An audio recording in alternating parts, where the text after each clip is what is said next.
All right, so the other day I was talking with my client and she brought up Carnival of Souls, and I was like, you know what? One thing, I never review movies that are older than like the 70s. I think like the only one I've ever done on my channel is some Amicus anthologies and Psycho. Outside of that, I don't think I've covered almost any other films from before the 70s. So this, like a old black and white type flick like this, I've never covered. But we were talking about it. So shout out to Vicky, my client. And I was like, you know what, man, I remember really enjoying this movie. The thing I remember most is the atmosphere. I remember being like, this was the template for atmosphere. Like if you were growing up as a director in the 70s, the 80s, whatever, I think this was the perfect film to grab to study for atmosphere, because this film is so atmospheric throughout. It's got this, you know, this sense of dread that's just thick throughout the whole flick. It's very off kiltered. It's very odd from frame one. I was reading some trivia on this flick, and I found out that the main girl here, the actress, when her agent saw this movie, she refused to ever work with her again. It was like, you just quit. Like, I'm not going to be your agent anymore. She was, I guess, I don't know. This movie was that bad to her, or was, I don't know what it was, but yeah, she lost her agent over doing this movie. She also wrote a sequel script to this many years later, and that ended up kind of becoming the remake, but she had no involvement with it. So she kind of sparked some interest in it again, and then they took that and made a remake, a Wes Craven Presents, which I did see back in the day. I was thinking about watching it, but I didn't. I was gonna do it. I was gonna do a comparison thing, but I didn't. Now this was made for $17,000. I saw that in the opening, like, let's race, and they're running down, they're going across the bridge, and the car goes over the bridge. I was like, damn, that's a serious stunt for like an expensive gag for a movie with such low budget. 17 grand. That's nothing, even back then, even, you know, in the early 60s. That's nothing for a movie. And I read in the trivia that that whole thing, the damage to the bridge and everything, cost the director $17, which is like 1% of his budget. That's a lot, actually, when you compare it to 17 grand. But $17. I don't know if that's just the damage to the bridge, or I mean, they had to put a car through there, so maybe they had like a beaten up old car and they just pushed it off because it didn't actually run and it looked just like the one that was running earlier. I can't imagine they took a working running car that they were driving in earlier in the movie and threw it into the water like that, because once you do that, that car would be fucked. I don't know. I didn't get to see much more trivia. I saw some, but very little. But yeah, I was surprised to see it in a movie of this low budget, but finding out $17, I don't know what that all is. I love the title card in the water. It looks like it's, you know, moving with the water. That was cool, especially for a low budget thing like this. When the cops come to drag the waters, I don't know if this was how they dragged the waters back in the 60s, but they're basically fishing. Like, they're hooks that are like this big, and they're on like a string, and the guys are just throwing it in the water and pulling it back. And it's like, what's that gonna find? It's gonna stick in the ground, and you're gonna be pulling rocks out, and you're gonna be pulling all sorts of, like, you're gonna be able to find a car like that? There's no way that would be adequate. There's no way. I was watching that saying, like, is that real? What the fuck are they gonna find doing that? That made, yeah. I don't know. Maybe that's how they did it, but I can't imagine that is. That looked way too stupid. So then our main character, Mary, here, she climbs out of the water 3 hours later. So she's been under the water for 3 straight hours. They don't know how it's possible. Maybe she swam from the other side of the shore. Maybe she was somewhere else and she swam. They don't know. The music in this movie is haunting. absolutely haunting. It adds to the atmosphere 100%. The organ, the first organ we see in this movie, is beautiful. It's enormous. Such great shots, such great shot selection in this film. The director, Herc, I think is how you say his first name there. He is the, the ghoul she keeps seeing throughout the movie. The white-haired dude with the darkness over his eyes, the main antagonist in the film that we see. That is the director. And I think he's a very, very talented dude. This is a well-made flick for sure. For the budget and everything, I think this is a home run. And so Mary is out of there. She's taking a job. Now, we don't get to know Mary before the events of this. So I don't know how peculiar she is, prior to the events of her falling off the bridge, coming out. Was she always this twacked out? Like, did she lose her faith in, because she was, a organist. And in this movie, she's going to work for some new church. But I would assume that she was, when she comes out, she starts talking about how she was a churchgoer, or like that she's not really affiliated with the church, that this is just a job to her. And everyone kind of looks at her like, what the hell's wrong with you? And in this time, like in this era, this year, you don't really outwardly announce, especially if you work in a church, to people, because there's a lot of God-fearing people at this time. This is a very religious time in our country. Her to just be so openly outward with her opposition to what I would consider just religious affiliation, having worked there and working there. I don't know. Was she religious before this? Did she lose her soul in this? Is the Carnival of Souls? What is she when she comes out of there? Is she soulless?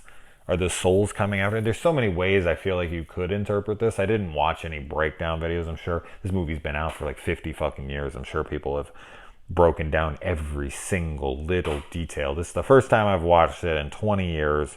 I watched it once. So I don't have like some huge immediate, breakdown here, some elaborate breakdown. I'm just kind of talking out of my ass, but as usual. But I am kind of curious on people's thoughts. I'll watch some explained videos later. I don't like watching those before I make a video because I like to come up with my own shit. But I do feel like this is left open for all sorts of different interpretations. Mary, the girl who plays the character, she's pretty attractive.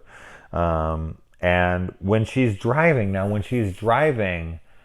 there's like no radio, there's no cars on the road. She kind of keeps blanking in and out of existence. She does this throughout the film, and this is cued up by this weird sound, and then later she's kind of brought back by birds, and I feel like that has some kind of, there's something to that. Like something that I can't put my finger on right now. Some kind of story I'm unfamiliar with or something. Like birds being able to bring souls back. You know what I mean? I don't know.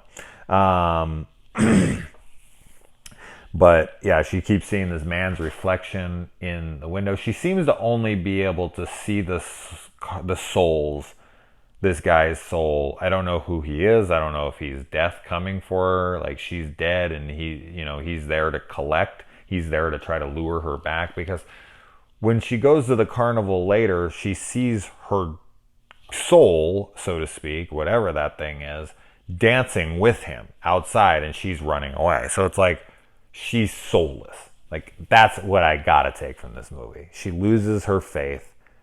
She's walking around. She seems to have no emotion. She has no attachment to anything. When she's talking to the therapist, she doesn't want a relationship sexually. She doesn't want a relationship with friends. She's soulless. I mean, that's how her character comes off. She's kind of void of emotion. She doesn't really want to have much of a conversation with people. She doesn't really want anything to do with her job. She's just there to do her job and walk on. She's like somebody who has no excitement in life. She's just soulless. So yeah, I think her soul moves on, but her body comes back. I'm sure I'm just saying something everyone is already this is so obvious, this is what this is. But I guess I'm just hashing it out. I just watched it. I'm hashing it out right here in front of you guys. But that's what I got. And the chick that she rents a room from just constantly keeps having to bring up that she doesn't make a fuss about them baths. You can take as much as you want. This neighbor dude, holy shit, man. This guy is an alcoholic philanderer. This guy, what an idiot. He's a total idiot. He's a total alcoholic. And back then, I mean, I don't know, he flaunts what an alcoholic he is, but he actually has to defend the fact that he's not an alcoholic. He actually says, like, it's not like I'm an alcoholic or anything. I just, I like to start my day right. It's like, that's an alcoholic. That's kind of the definition of an alcoholic. Somebody has to drink in the morning to start the day right. I don't think you know what an alcoholic is. And I love the sound design, because when she goes into this, where she disappears, like, she's not acknowledged by anybody. So it's like her body ceases to exist. So it's like her physical form, because her physical form is still in the car at the end. So somehow her physical form, which is her soul, but her soul's dancing with the guy at the end. That's not her physical form dancing with him. Her physical form is watching her soul dance with the guy, but her real physical form is in the water. So I don't know. That's weird.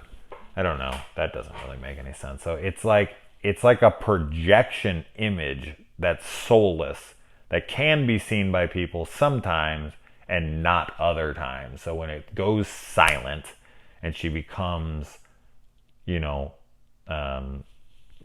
non-existent, she's running around, she's trying to get everyone's attention, whatever, and then the birds bring her back in. But I don't know. But people can touch her, so she does have a physical form. There's plenty of times in the movie where people actually physically interact with her. So I can't say that she's just purely a projection, like a hologram. She does have some, weight to her. So okay. I thought I had it all figured out for a second, but now I'm kind of contradicting myself. And yeah, this doc comes over. It just so happens to be a doctor, and he offers his services to her, and it's like, for free? And then we find out he's like, oh, I'm not a psychologist, by the way. It's like, I'm just a doctor. I want to help you out. But yeah, he takes her over there. People were much nicer back then, I guess. Yeah, she goes off to this pavilion. Really cool set location. I guess it burned down a few times. And the organ, oh my God. I've never seen an organ played before, really. Seeing her feet and her hands. I like when she kind of gets lost in the trance and she's so in it, and the music is chilling, and that's a great sequence there. But the organ looks hard to play. Holy shit, man. That looked complicated. Kind of like a freaking accordion. When I look at an accordion, all the buttons on there and then all the shit here, and you're having to go in and out. Whew, that looks like one difficult instrument. So I was really impressed by all her feet. Her feet were like playing keys in addition, and there's like 3 rows of keys as well. That seems like one hell of an instrument to play. But yeah, when she's in her trance, she plays like sacrilegious music. I don't know what that music is. I'm sure if I watched the breakdown, someone would be like, that's this song, and in this church, it's against their version of what, I don't know what the hell that music is. But for some reason, she's playing something that gets her fired. Like, you are not working in here anymore, you heretic. But he also kind of sticks true to his, being a priest, his priesthood or whatever. When she goes to run away, he's like, don't get me wrong, like, you can still come here, like, you're still welcome in our church. I still want to be able to help you, to save you, whatever. But you're just not allowed to work here anymore. You're not. You're freaking sacrilegious ass ain't walking through here as an employee ever again. And I also thought it was interesting how the way the title card was, and it looked like water. The screen actually warps like water before she's brought in by the sound of the birds again. So you could also correlate something with the water actually having something to do with her being able to come back, because it does, it moves like water, like, or this is all just in her head as she's dying. I don't know, because yeah, she's still in the car at the end. She's dead all along, which no one's surprised. I don't think that, maybe that's a twist for people back in the 60s, but when you watch this movie now, you're just like, yeah. The only thing she can hear, and here's another thing in the movie that's interesting. When she's running around, and this is what I was talking about earlier with sound design, she can, like, no other sound is there but the sound she's making, and it's so dull and so lifeless. She's running around and you hear the clicking of her heels on the ground. It reminds me of the Langoliers in that way. There's no other noise, and she only hears her own sounds and her own voice and her own clicking and all that stuff. I thought that was great. It was really well done. But the one thing she does hear, the only thing, she can't hear people speaking, she can't hear nothing, but she does hear about the bus going eastbound and, you know, trying to take her. So I think that's the ride that, you know, is trying to take her to the other side or whatever. Like that's an actual, like, bus that's going to the pavilions, the Carnival of Souls. So yeah, it was interesting when that comes in. It's like, is that a voice from the other side? That's like, yeah. So that was cool. And all the ghouls rising up out of the water. There were salt flats. Is that water? I don't know. But yeah, they're rising up out of the water. Really good shots. Love the dancing, the spinning dancing, and it's all sped up and then it's slowed down and it's sped up. It's very frantic, and it gives a very unsettling feeling to the film, in addition to the killer musical score there that makes it also even more odd. And then they chase her, and they're chasing her, and there's all these feet prints, and then she just disappears. Like, that's how she vanishes. I guess they take her form, they take her soul, but she's not, like, the soul's already there. That's what I'm confused about. I don't know what they're chasing. There's like a branch off of something because her body's still in the car. I don't know. I'm gonna have to walk a breakdown because I don't get it, and maybe someone can explain it better than me. And the fact that all three of them are still in perfect condition when they find the car. I mean, she couldn't have been down there very long. Her body would look, obviously it's just a budget thing, and they lack of makeup. But at least they put makeup on the souls. They could have put some dark makeup around there. They look brand new. They look like they just died 5 minutes ago. Maybe they did. I don't know. I don't know when that was, when they finally found the car. But there you go. So, all right. Well, Vicky, that one was for you. Maybe I'll cover the remake at some point. But for now, I really enjoyed this. Anyone else a big fan of this one? I'd love to check out that Criterion Blu-ray. It looks like they really cleaned up the image, and seeing this thing how it was meant to be seen. I watched it on Amazon Prime, so it's not bad looking, but I looked at some screenshots of the cleanup, and man, it's pretty. So, all right, guys, let me know. Would you like me to cover more older films like this, or do you prefer that I stick with like 70s, 80s, and above? Let me know. Adios.